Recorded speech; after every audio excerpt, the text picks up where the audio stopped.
На 17. август 2018 година, поранешниот премиер на Република Македонија и прв председател на ВМРО ДПМНЕ Љупчо Георгиевски се јави со колумна која оригинално беше објавена од бугарската новинска агенција БГНЕС, а беше пренесена во Македонија од Поглед.мк. Колумната е насловена "Драги наши скапи соседи, покажувате тотално непознавање на македонската историја".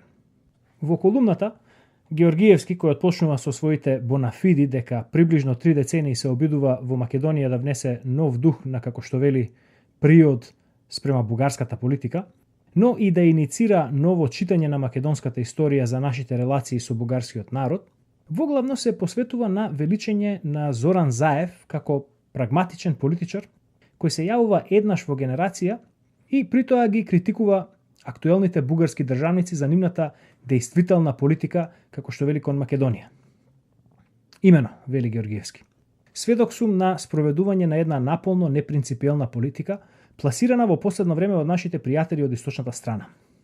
За парадоксот да биде поголем, тоа се случува кога за премиер на Република Македонија доаѓа еден прагматичен политичар, човек кој што со леснотија го потпиша договорот за пријателство со Република Бугарија, кој што постојано дава благонаклонети изјави дека сака да биде пријател со Бугарија, правејќи огромни храбри чекори во таа насока. И покрај тоа што внатре во сопствената партија има голем отпор за ваквата негова политика и покрај тоа што има огромна опозиција во името на силната ВМРО ДПМНЕ, која што не престанува да го повикува за склучениот под наводници штетен договор со Бугарија.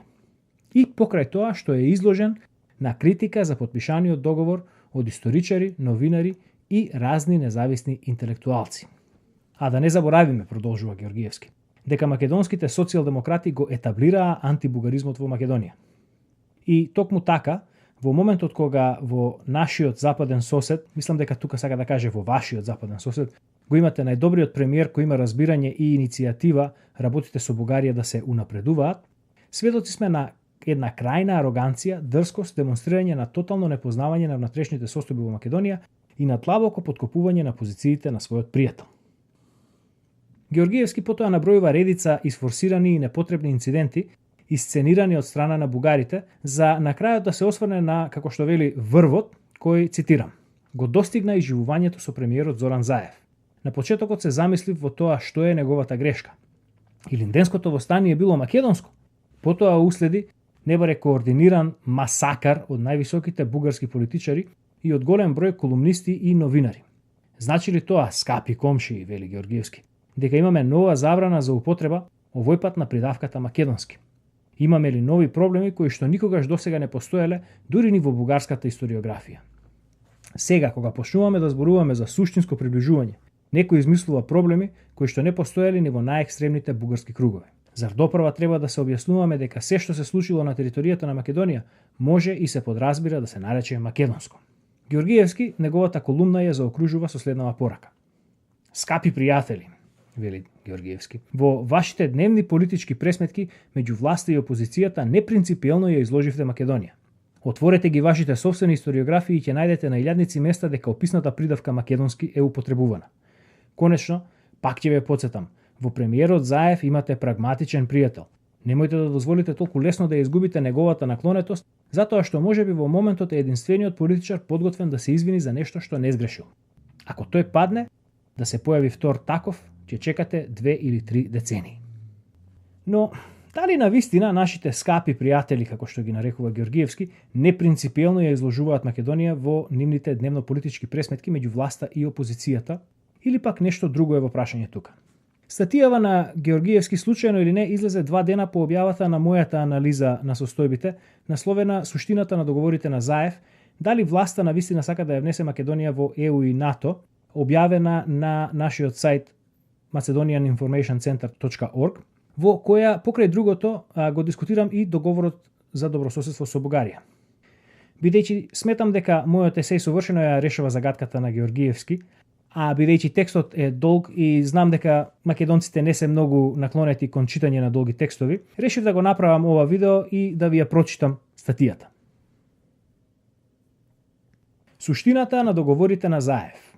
Дали власта навистина сака да ја внесе Македонија во ЕУ и НАТО? Душан Петровски, објавено на 16. август 2018 година. Најголемата измама која ѓаволот му ја приредил на човекот била кога го убедил дека тој не постои. Владата на Зоран Заев, која во стил карактеристичен на Комунистичката партија на Југославија од која што потекнува, се довлечка до власта благодарение на диверзантските акции на полициско-политичкото подземје. За време на едната година и кусур од незиното оформување потпиша два значајни договори со две соседни држави. Првиот за добрососедство со Република Бугарија, а вториот за промена на името со Република Грција. И обата договори задираат во идентитетот и историјата на македонскиот народ, барем онакви какви што ги знаеме, и во внатрешните работи на Република Македонија. Наводно, целта на овие договори е конечно да се разбие мртвата точка на евроатлантските интеграции на државата. А тука секако и листата на уцени од Албанија, колоквијално позната како тиранска платформа, која беше целосно прифатена од Заев како дел од подкусурувањата за неговото доаѓање на власт. Овој услов паушално се однесува на статусот на албанскиот јазик во Република Македонија, но суштински е поврзан со релативниот статус на македонскиот и албанскиот етнос, при што вториот, односно албанскиот, се издига над првиот, односно македонскиот. Забележливо отсутен во сето ова е нашиот северен сосед, ѓаволот кој што го убедил човекот дека не постои, а со кој партијата на Заев има историски врски, а кој деновиве најави подготвеност за менување на државните граници во регионот. Како бре nije sramota? Kako nije sramota sve ove što govore o tome da nema više promjena, da nema promjena granice? Pa oni su našu granicu srušili, nas su bombardovali da bi srušili granicu Srbije, a sad su se setili nema više promjena granice. Slušajte, otvorili ste Pandorinu kutiju, gotovo je kraj, nema više o tome da se govori. Kako vas nije sramota, licemeri jedni? To se odnosi i na Makedoniju. Priznali ste Kosovo, sad kaže nema dalje promjene granice. Pa kad je mečka zaigrala u vašem dvorištu, sad nema promjena granice, tako? O kojoj granici vi pričate? O granici između Srbije i Kosova. Gde postoji ta granica? Ko je verifikovao tu granicu? Sram vas bilo. Според српската интелигенција, границите се одраз на соодносот на силите во регионот, а србите имаат желба да доминираат и да бидат хегемони на Балканот.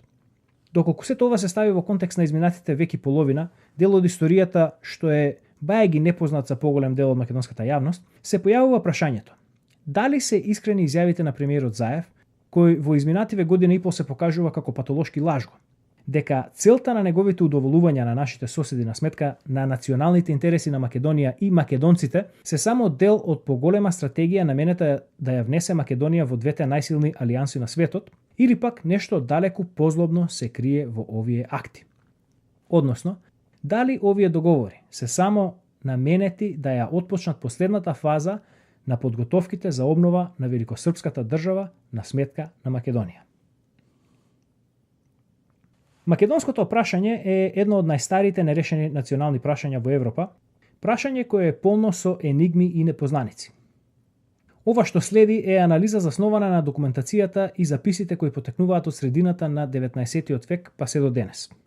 Многу од работите што следат ме изненадија кога ги научив, затоа што беа сосема спротивни од официјалната историја која ја учев на школо, но за која што добив потврда од изјавите и предавањата на врвните македонски историчари како Иван Катарџиев и Блаже Ристевски. За малку поопширна, но далеку од исцрпна дискусија на оваа тема, на слушателот му препорачувам да го преучи мојот предговор од преведувачот со се фуснотите на мојот превод на Црна рука врз Европа од Анри Пози, која што е достапна за бесплатно симнување на сајтот на Македонскиот информативен центар и која што ја препорачувам на секој оној што сака да ја разбере историјата на Македонија, особено во периодот помеѓу двете светски војни. Клучна причина за тоа што македонското прашање останува несоодветно решено е отсуството на единствена визија во однос на неговото решение помеѓу самите македонци. За време на турското робство, историска Македонија, која што се протегала од Солун до Љуботен и од Пустец до Пирин, била населена со разновидност на националности. За странските неутрални дописници кои пишувале на крајот од 19-тиот и почетокот на 20-тиот век, сите овие националности биле македонци. Градовите биле претежно населени со турци, грци, евреи, власи и роми, додека руралните области биле претежно населени со предците на етносот кој денес се нарекува македонски, а тогаш бил обележуван како бугарски. Во северните предели имало по некое српско село, а до средината на 18 век во Македонија немало албанци. Тие почнале да се населуваат во Македонија откако ја прифатиле мухамединската вера и станале граѓани од прв ред во Турското царство.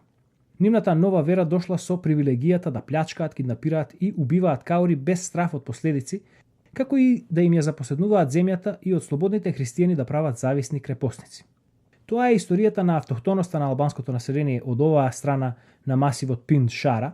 Ова е можеби причината зашто албанците во Албанија се претежно христијани, а оние надвор од историските граници на нивниот вековен дом речиси исклучиво муслимани.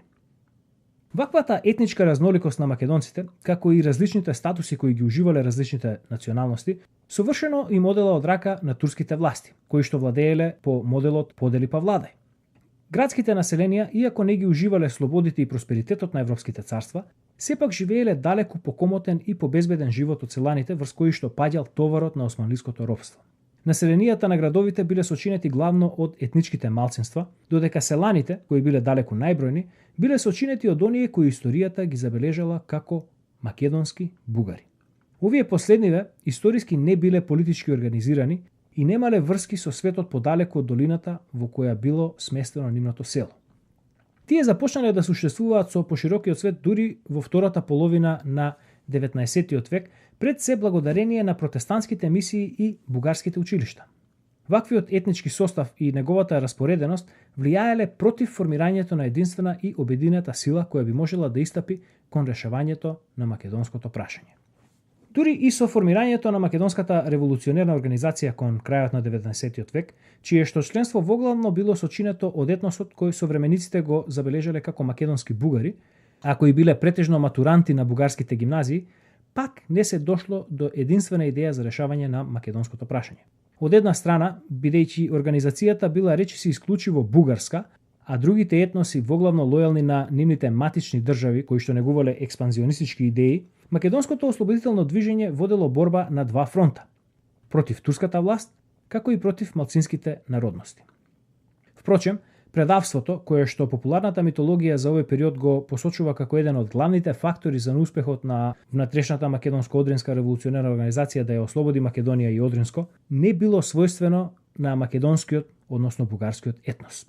Напротив, кога организацијата била предавана на турските власти, тоа речиси исклучиво било дело на грчките или на српските агенти кои биле на платниот список на државите кои тие ги застапувале.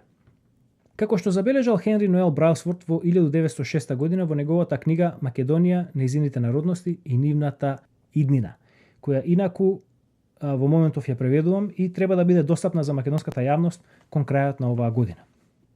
Кога во прилог на овие предности, запишал Браусфорд, бугарофилските македонци го оформија нивниот извонредно организиран револуционерен комитет во 1893 година, српската кауза го доби својот смртоносен удар.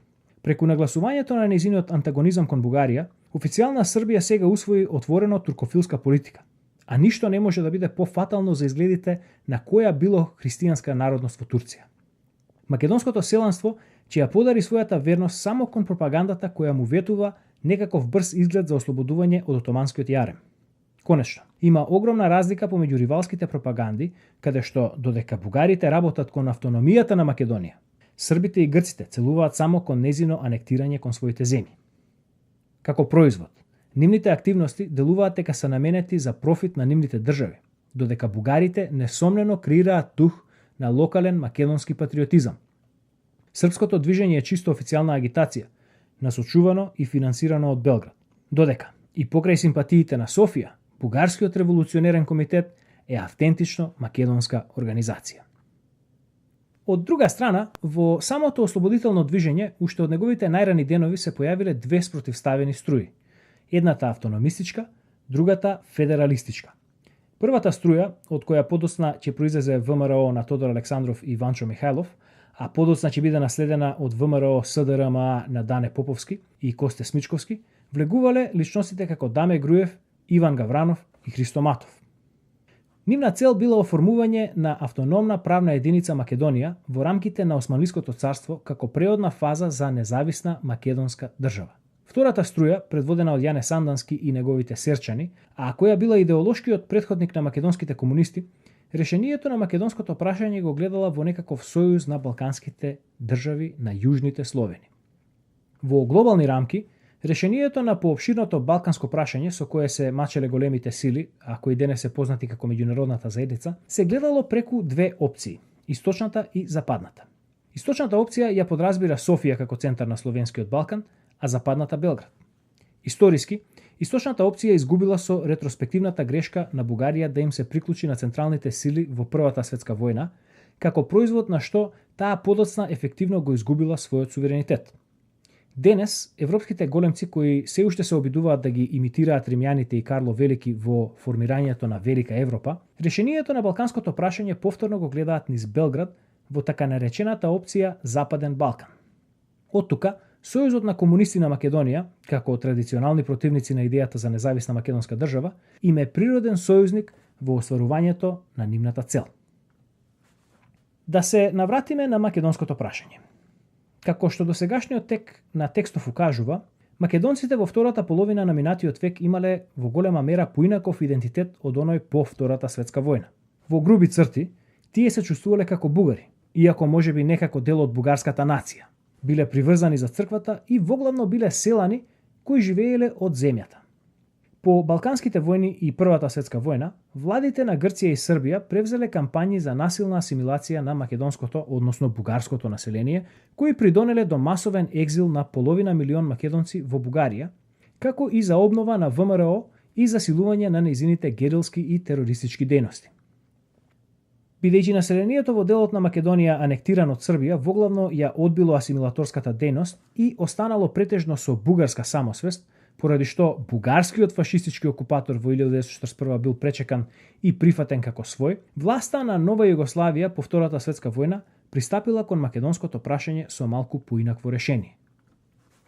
Со двојната цел да го пацифизира македонското население, како и да ги примами егејските македонци да и се придружат на Југославија, Титовата власт излегла со решението за чист македонски етнос, независен од српскиот или бугарскиот.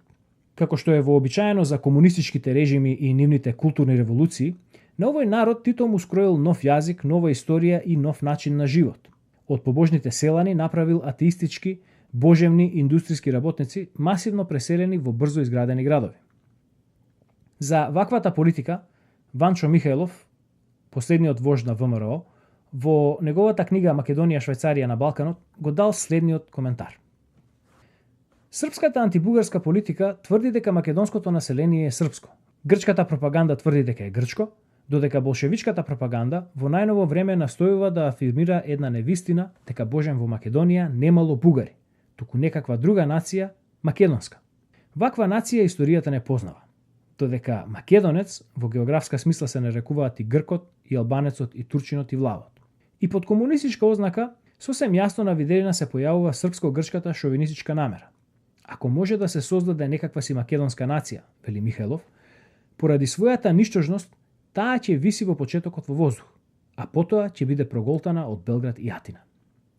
За да може полесно да се изврши оваа етнографска операција, на ниту една друга местна народност нема да и се прилепи името македонец како национално. Тие ќе си останат турци, грци, албанци, власи. Тито ја поддржува тезата за постоењето на македонската нација, за да им се допаѓа се повеќе и повеќе на србите, меѓу кои што ја има најголемата своја опора. Секој дејство против бугарските национални права, забележал Михајлов, представува негов залог како пред националистите, така и пред шовинистички расположените српски комунисти.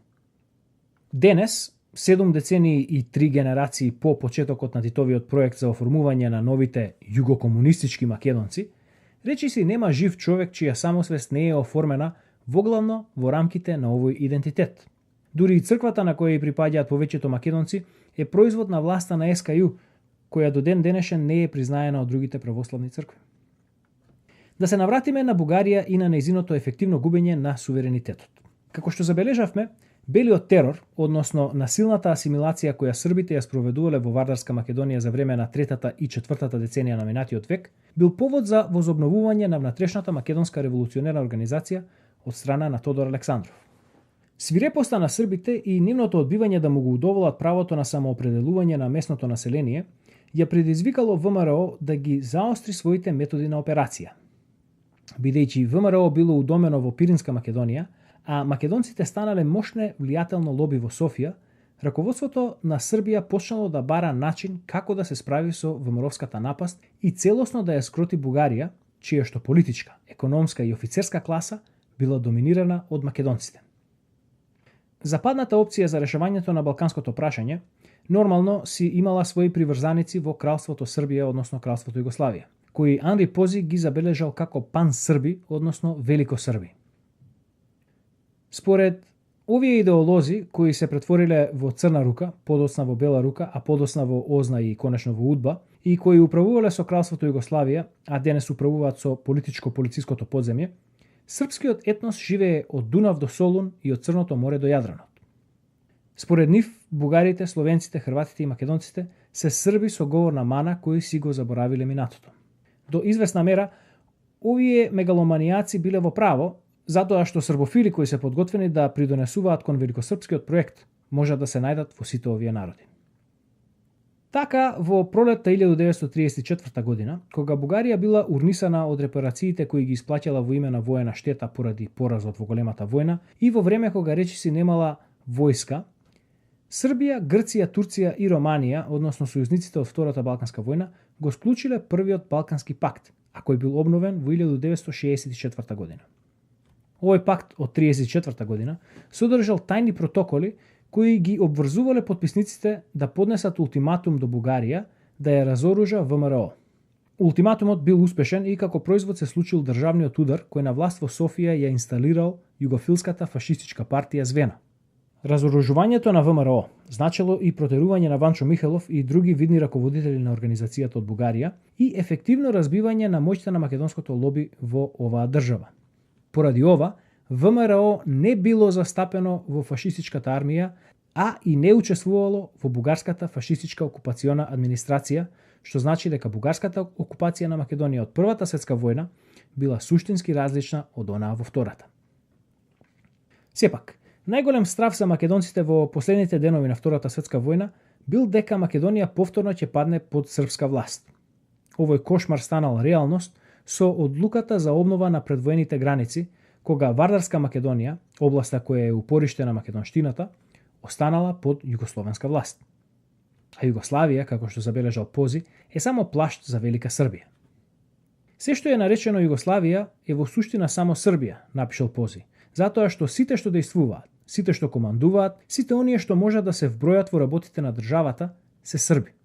Југословенството, повеќе од обид за сплотување на јужнословенските народи во една хармонична целина, всушност е плашт низ кој се бришат несрпските етноси, нивните јазици и културни обележја. Несрбите немаат никакво влијание врз обликувањето на државниот живот.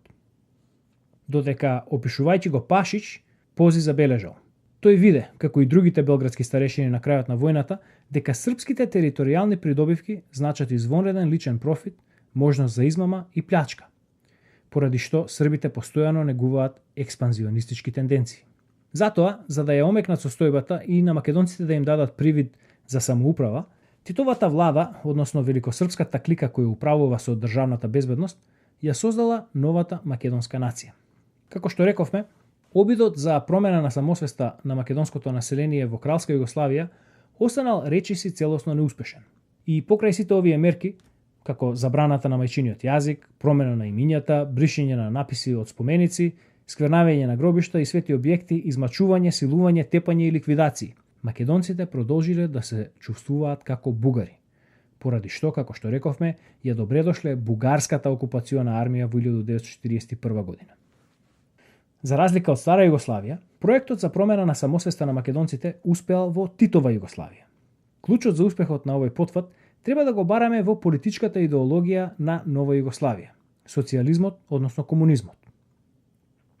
Во книгата Рехабилитацијата на Црна рука, авторот Дейвид Мекензи се повикува на колумна на Крста Цицварич во Белградски дневник од 27 јануари 1920 година, каде што Цицварич укажува дека секое српско политичко движење требало да се гледа примарно низ призмата на неговата врска со југословенското национално единство.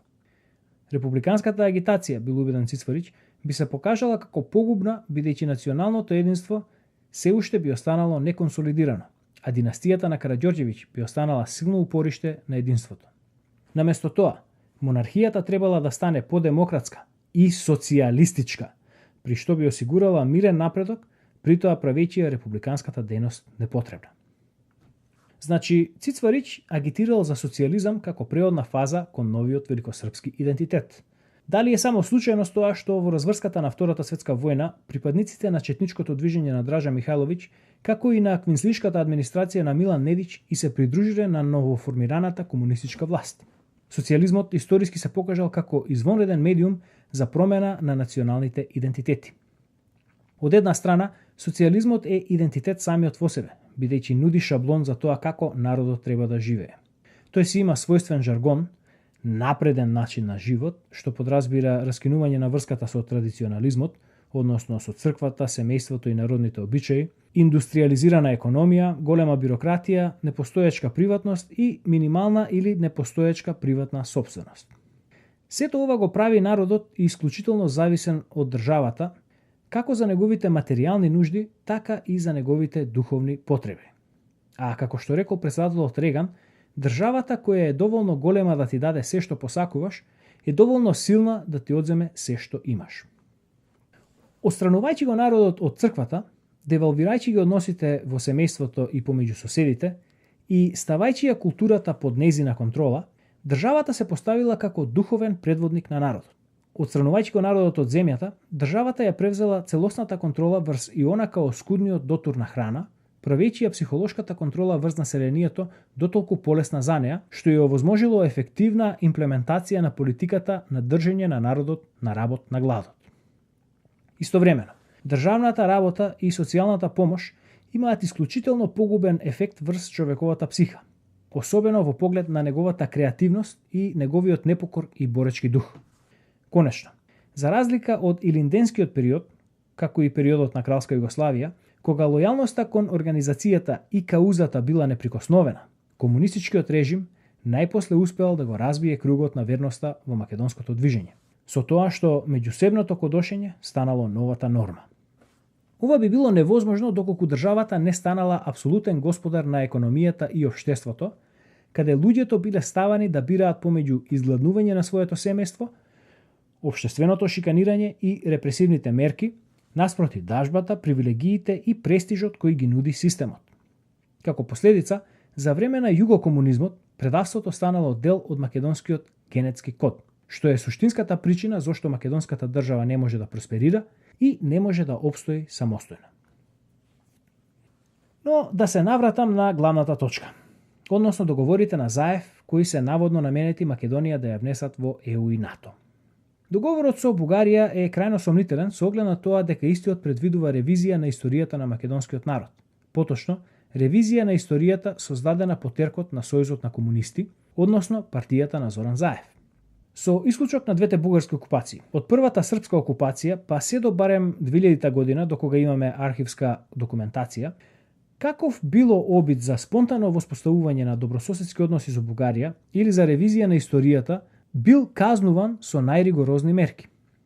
Колкумина македонци биле обработувани, шиканирани и репресирани од страна на службите на државната безбедност поради сомнението дека тие негуваат некакви симпатии кон бугарштината. Десетици, ако не и стотици илјади. Омразата кон Бугарија систематски оформувана во Македонија уште од почетокот на српската окупација и само се засилува од деценија во деценија. Истовремено, очигледната и предвидлива последица на договорот за добрососедство со Бугарија е зголемената одбивност кај македонците кон источниот сосед, пред се поради гестовите кои што тие ги перцептираат како навреди и задирања во националниот идентитет, што е сосема нормално со оглед на историјата која тие ја учеле и низ која живееле. Тука се чини дека и бугарите си штетат на својата кауза. Нив очигледно не им е јасно или се прават дека не им е јасно, дека дури и оние кои зеле бугарски пасоши, а особено оние кои ја проучуваат и прифаќаат вистинската историја, немаат симпатии кон бугарската држава и не гледаат иднина во некакво спојување на Македонија со Бугарија, затоа што овие луѓе, особено вториве, се пред се идеолошките наследници на автономистите. Но, без разлика дали бугарите се во право или не во однос на она што го говорат за историјата, македонците се апсолутно неподготвени тоа да го слушнат и да го разберат, бидејќи се коси со реалноста со која израснале. Доколку бугарската власт беше искрена во незиното пружење на раката на добрососедството кон Македонија, тогаш ќе одбереше пристап со многу повеќе такт. Доколку пак македонската страна беше искрена во стапувањето во овој договор, тогаш претходно ќе спроведеше образовна кампања во која ќе признаеше за лагите кои му биле сервирани на народот во изминатите 70 години. Да се присетиме дека погоре рековме дека Бугарија го изгубила својот идентитет во 1934 година, а аферата Бугарска амбасада од 1998 сугерира дека ситуацијата е воглавно непроменета. Од тука станува очигледно дека договорот за добрососедство со Бугарија всушност не беше наменет да ги затопли односите помеѓу македонците и нашиот источен сосед, туку да ја воспали психата на македонците дека се готви нешто што ќе им го одземе идентитетот со кој израснале. Што се однесува до вториот договор, оној за промена на името со Грција, наводно склучен со цел да ја внесе Македонија во НАТО и ЕУ, и тука нешто мириса.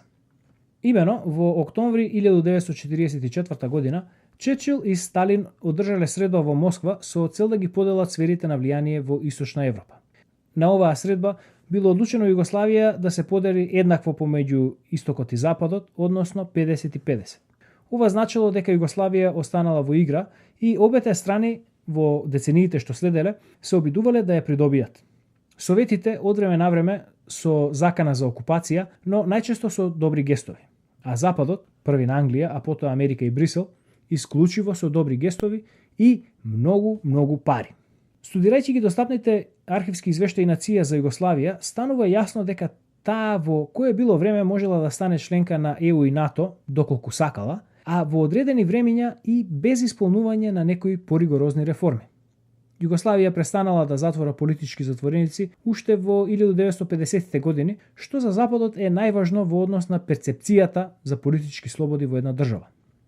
Архивските белешки сугерираат дека Западот бил релативно задоволен со либерализацијата на пазарот и печатот, кон кој југословенската власт пристапила првин во 60-те години, а потоа повторно по смртта на Тито.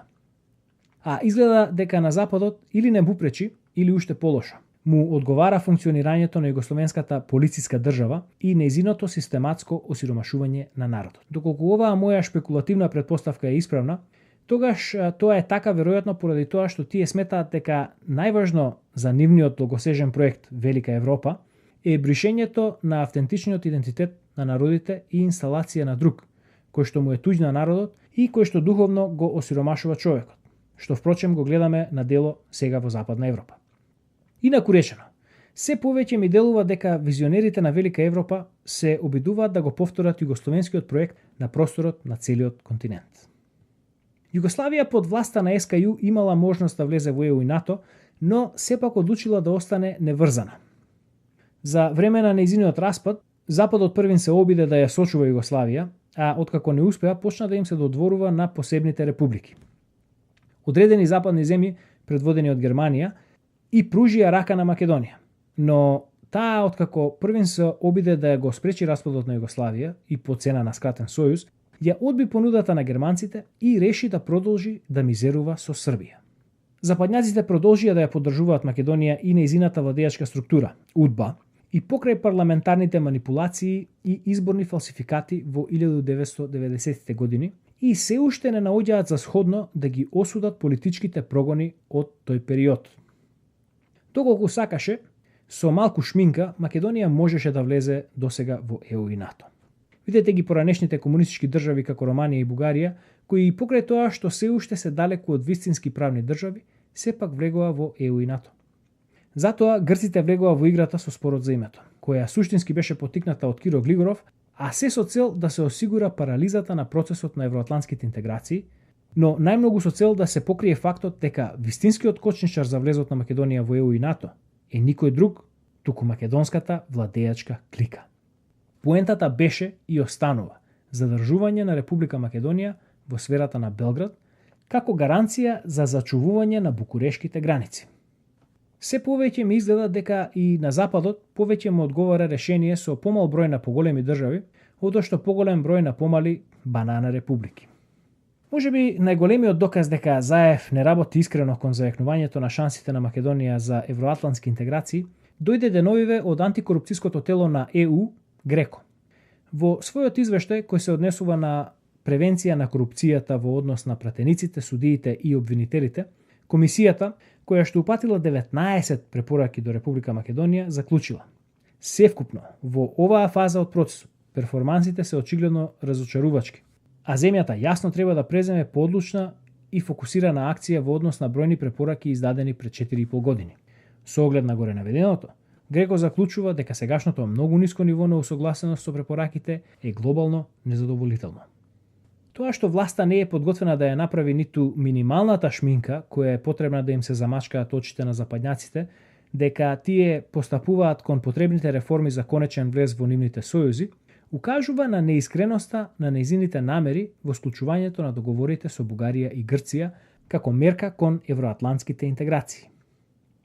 Инаку речено, зошто владата брза да ги склучи овие два договори, за кои се прави фама дека се божем последната пречка за влез во ЕУ и НАТО, кога има далеку поважни реформи кои треба да се превземат за суштински да се разбие мртвата точка?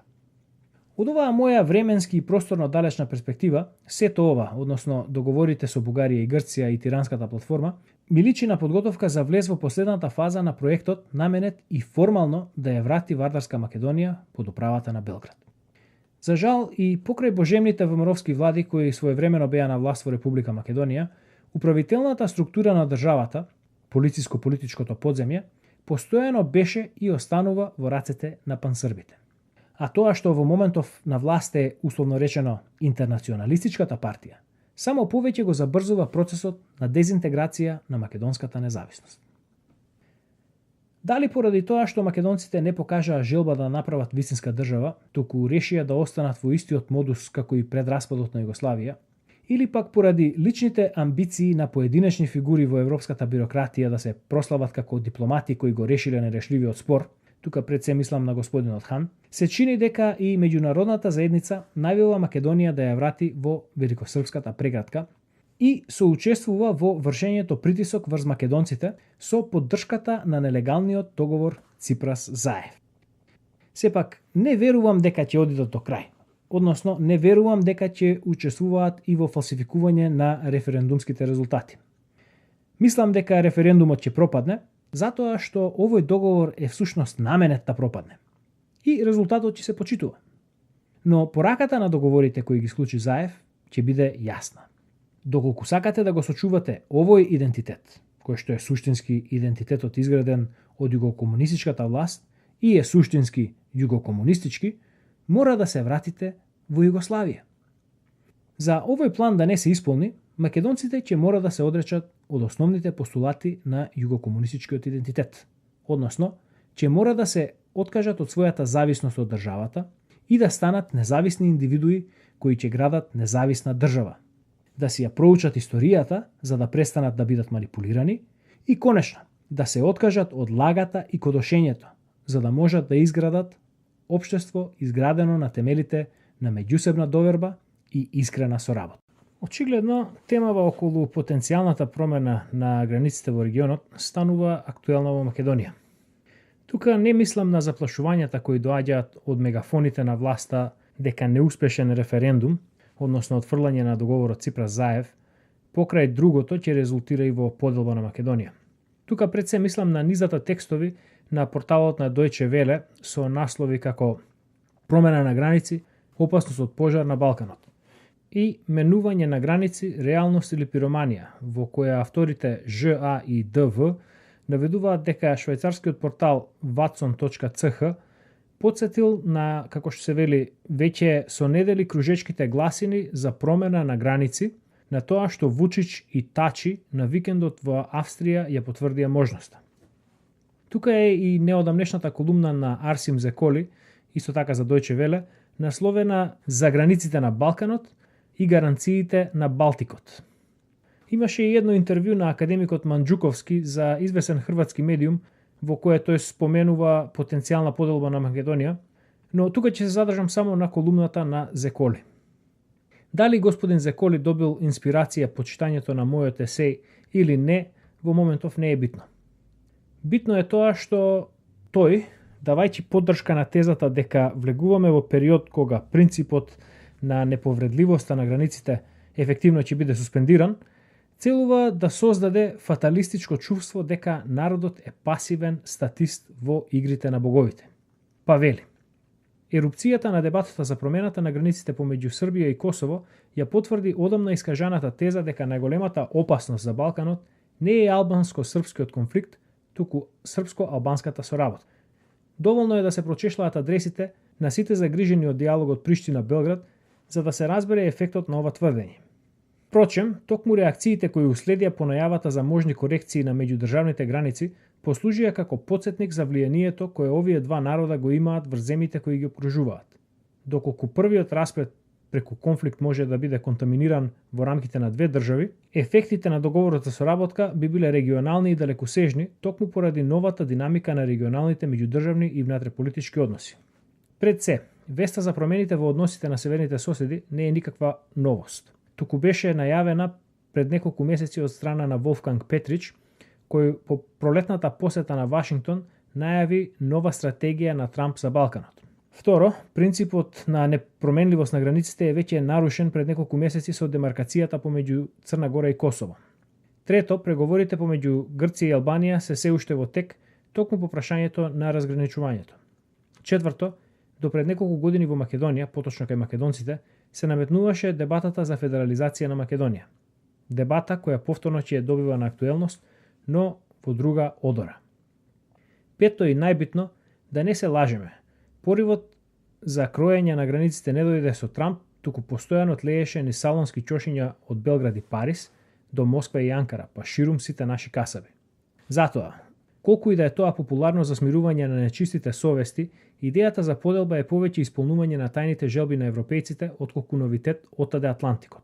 Проблемот е во тоа што таа желба се исполнува, но не на начин како што си замислуваа и посакуваа оние кои премолчано гледаа на бугарските пасоши, религиски мотивираните економски инвестиции, патриотски плячки под носот на француски мировници. Не, ова не е американска приказна, туку американско жнеење на европски засаденото семе на раздор. Ако Западот има донесена одлука за менување на границите, тоа и ќе се случи. Нервозата во регионот не е поради ендемската лабилност на границите на Балканот, туку поради дискутабилната стабилност на гаранциите на Западот. Дотолку повеќе што договорот Косово-Србија не е исклучок во вакуум, туку е составен дел од истиот пакет на рекомпонирање на Југоисточна Европа, во кој се и нашите договори со Грција и Бугарија, Албанија и Грција, како и последователните настани кои ќе се одвиваат ширум огнената линија, исцртана од државниот секретар Џон Кери.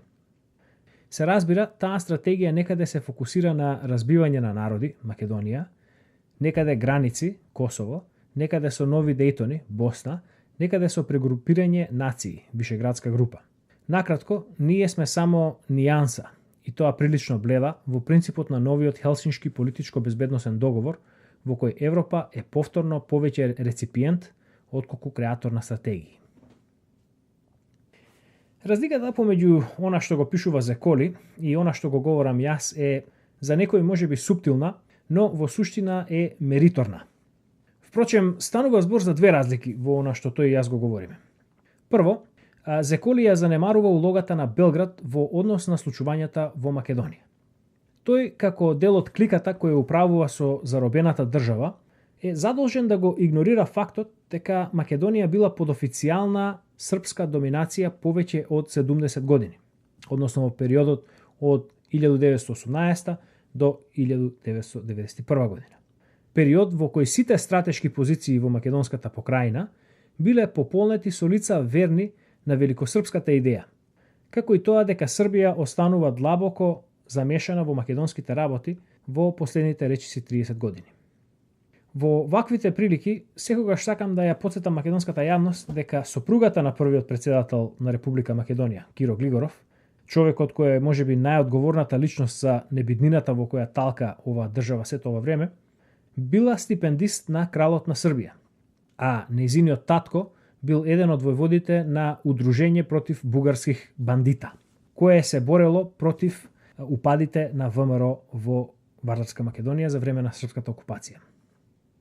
Додека пак самиот Киро Глигоров до последен миг се бореше за зачувувањето на Југославија, а дури и во очи на така наречениот референдум за независност ја даде следнава изјава.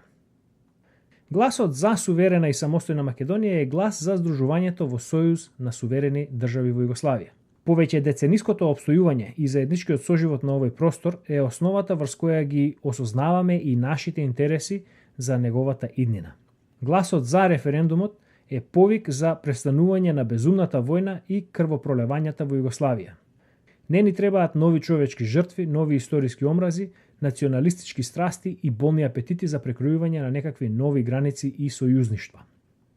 Југославија ни е потребна како модерен сојуз на суверени држави, во кој равноправноста и толерантноста се услов да обстоиме и виза да се придружиме таму каде што природно припаѓаме, во Европскиот дом на народите. Ова Киро Бигоров го има изречено на 28. август 1991 година, значи само 10-11 дена пред референдумот за така наречената независност. Верувам дека Зеколи дури и под тортура нема да се присети дека амбасадор на СР Југославија во Македонија, непосредно по југословенското признавање на нашата независност во 1996 година, па се до раните години на новиот милениум, односно токму за периодот кога беше интервенцијата на НАТО, палењето на американската амбасада во Скопје и последователната војна во Македонија од 2001 година, беше поранешен директор на Српската разузнавачка служба. Сигурно дека Зеколи нема да се присети ниту дека господинот Живаљевиќ, човек на Српската државна безбедност на дипломатска мисија во Македонија, беше замешан во настаните од 27. април 2017 година. Иако од близу текстот на Зеколи нема сврзна точка со текстот на Георгиевски, она што ги поврзува двеве објави е фактот што и во двата случаи се изоставува улогата на Србија и нејзината продолжена рака во Македонија. Полициско-политичкото подземје. Уште од првите мои текстови на темата Македонија, јас советувам дека за да се реши проблемот со кој сме соочени, првин треба јасно и прецизно да го идентификуваме проблемот, за да можеме да му пристапиме со потребните и исправни решенија. Проблемот со кој се соочува Македонија е српската непресушна желба за доминација на Балканот, како дел од нивната амбиција за играње на трета светска сила, поради што Југославија беше предводникот на заедницата на неврзаните и лидерот на третиот свет.